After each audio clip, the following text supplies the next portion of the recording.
Alright, y'all, I'm gonna walk you through this video, but first let me say to all my normal subscribers for my car stuff, I ain't forgot about y'all. The car's sitting over here.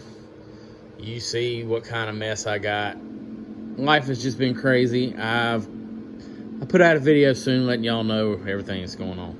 So let's get back to this video, if our screen will work for us. This is for my laser people that want to know how to do the mirror, and I'm gonna try to walk y'all through this the best I can. There's a couple of ways to do this.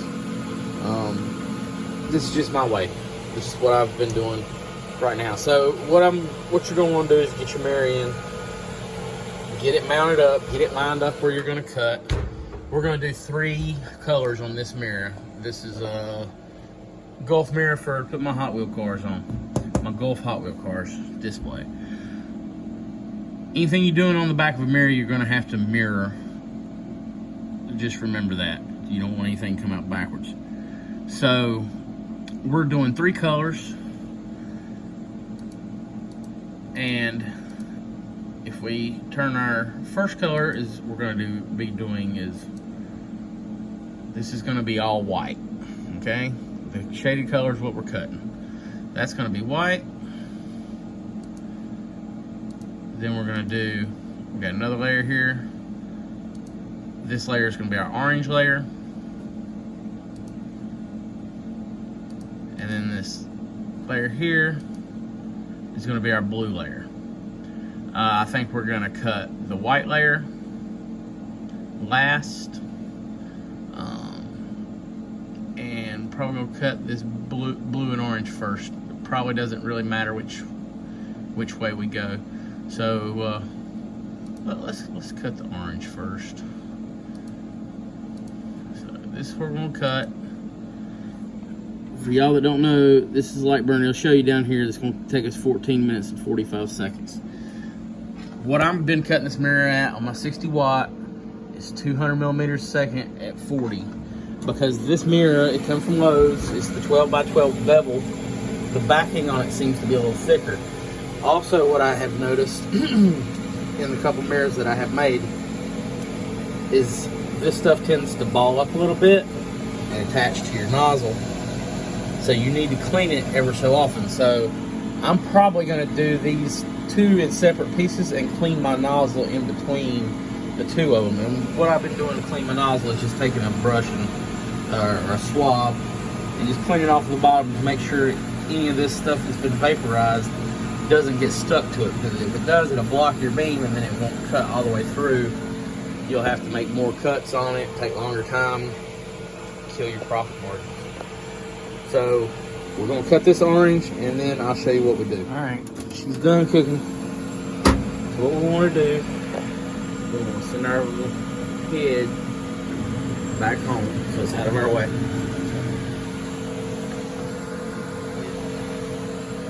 Our glass cleaner.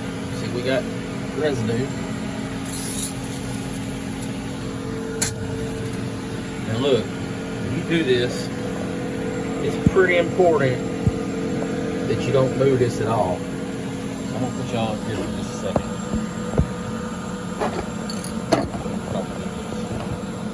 Okay. So I've got these hard drive magnets that I bought used off eBay. I think they do pretty good at holding stuff down, but you don't want this to move at all when you clean this. Clean that off. Like it's clean, yeah. So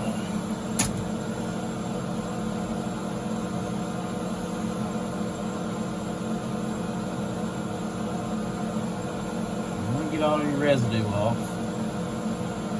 because you don't want it between your paint in your glass. Clean that up. We're gonna let that dry for a second. Let this bucket here. Okay. And so for those that asked, oh sorry, we ain't doing cuts on this video. We just put it all together. Does it actually last? You can still see you can still see the honeycomb bed through the glass. But yes, it does. It does etch the glass slightly. Get all this to dry. And here's where some of you may get nervous, but it's fine. I usually do this holding that closer. But you're gonna take your color paint you want to do. This is orange for us. And we're gonna paint this. Now, you had to look somewhere else for painting things, but always do a light coat, let it dry, and then do a wetter coat. So, come on. Put that down there. Dissipate. Ooh, it's not messed up. We're gonna dry this.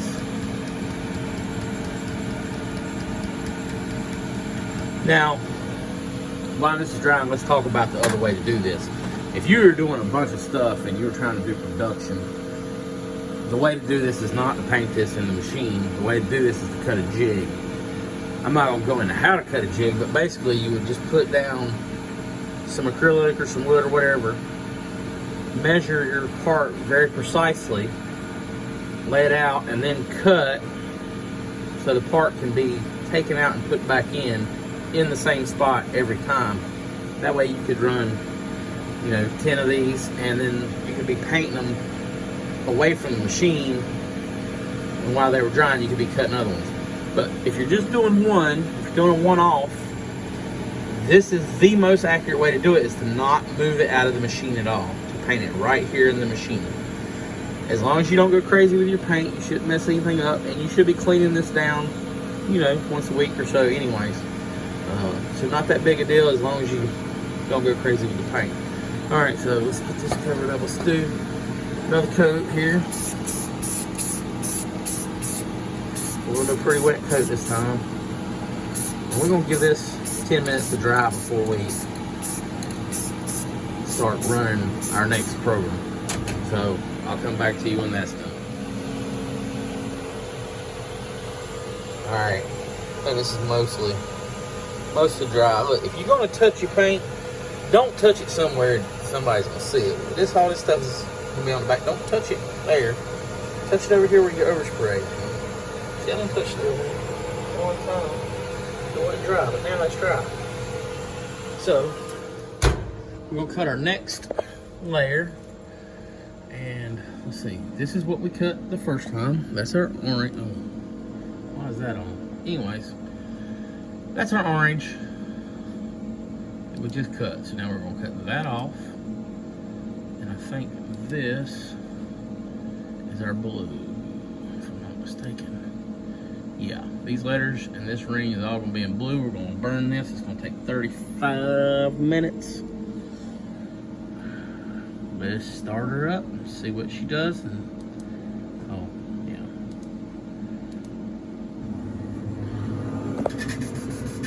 All right, and everything should be lined up because we hadn't pulled anything out of the machine. And like I said, you can jig it and pull stuff out of the machine, but you got to be really precise with your jig and make sure you don't. Your parts just got to go back in the same spot every time. If you're doing a real intricate design, probably best to do it in the machine. If you're doing something that, don't matter if it's off, a few tenths of a millimeter, it's probably okay to jig it. All right, we got that burnt. Wow. I did pause halfway in between doing that. Clean that nozzle. We're gonna clean that nozzle, send it home. This is our preview for our next cut. This is gonna be our white. Changed it up a little bit from how I had it before because I didn't really want to burn that much off of this thing. Alright, so let's send this home. Glass cleaner. And it's real important that your paint's dry because you don't put glass cleaner on wet paint.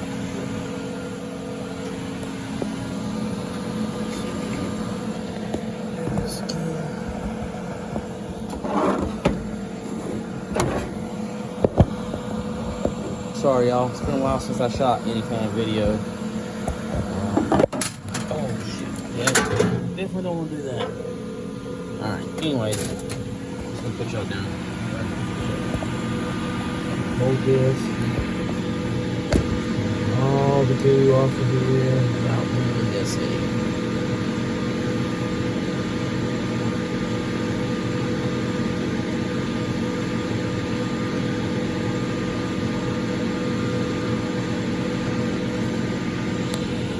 Alright. Got that cut. You see, the glass is pretty clear. I mean, but there is a edge surface to it. I don't want to touch it because I don't get oil on it before painting. So, air block here.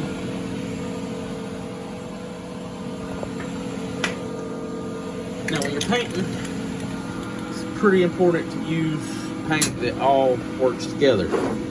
I've been using this 2X stuff for Rust-Oleum, works pretty good.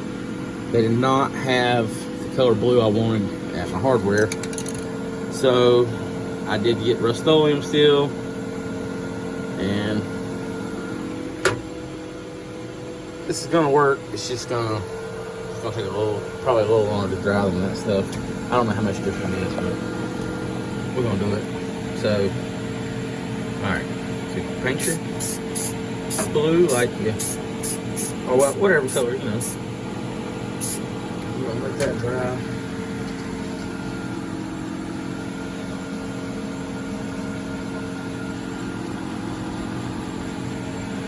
You can also use a heat gun on this, just don't get it too hot.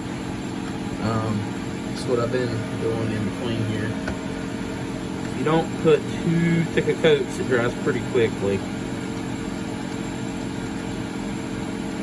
Now you want to make sure you put enough coats on it if you're doing, especially if you're doing thin coats, that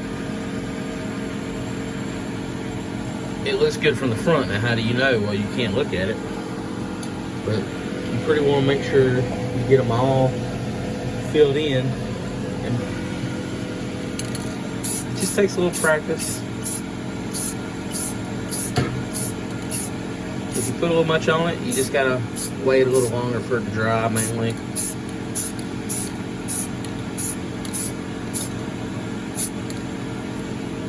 So that's probably good.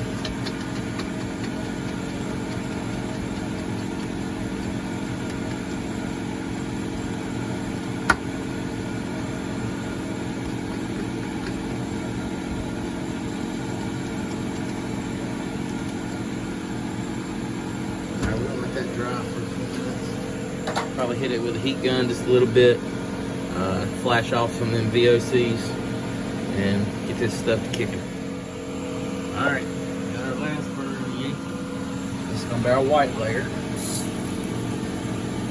If this is your last color, you're okay to pull this out to clean it and things. I want to look at this first because I had my settings a little bit off from where I did before. I cut this one at 300 millimeters a second at the same power.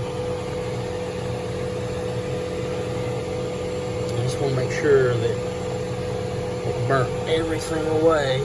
Looks like it did. Looks like it did a pretty good job. So we probably could have sped this whole job up by cutting the whole thing at 300 millimeters and 40%.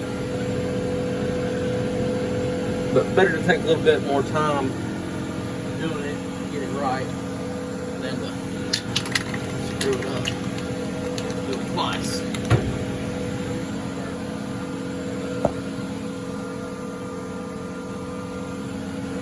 Well, we're pretty sure this is going to be our last color. We can pull this out.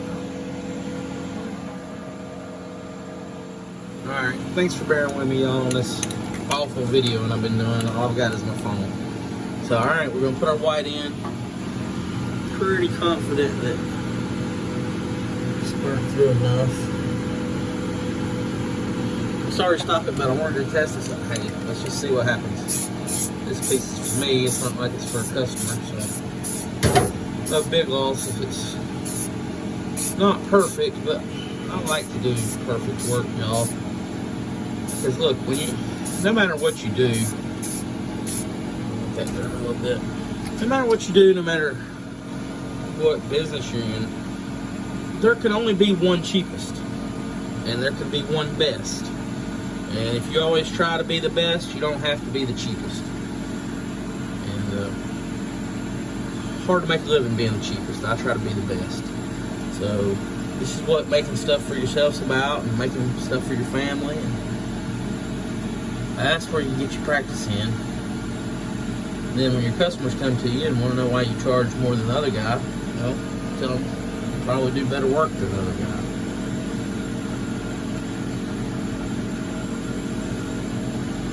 Alright, we're going to hit this with a little bit of heat. Alright, I put a little paint on here, but as you can see, we're having a little bit of reaction with the blue paint that's on here. So, like I said, y'all, it's kind of important to make sure, even though that paint was from Rust-Oleum, it wasn't the same kind of paint. So, it's got a reaction. This may be lacquer paint, I don't know, it doesn't really say. But lacquer and enamel don't really mix the greatest. So, we'll see what happens with this, but look, we're going to go ahead and flip this bad boy over. We're going to pull these magnets out.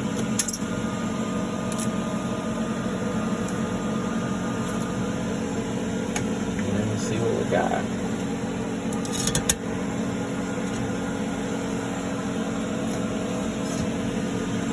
There we go.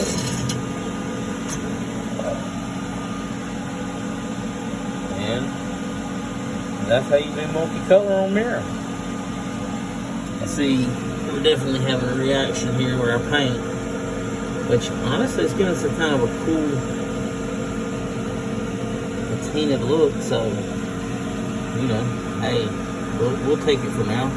Like I said, this will be for my Hot Wheel cars. I got a collection of golf cars. And now that I look at this, I really want to do some of this in some metallic colors. But you can kind of see the grain of the glass gives it a metallic look. This is not metallic paint at all. This is just regular, orange paint. You can see it's kind of got I guess the glass gives it more of a depth.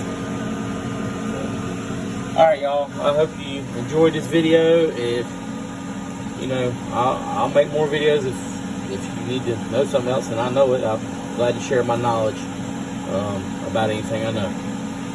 Thanks. If you like the channel, if you like cars and stuff, subscribe. Eventually I will get back on my project car. Thanks, y'all have a good day.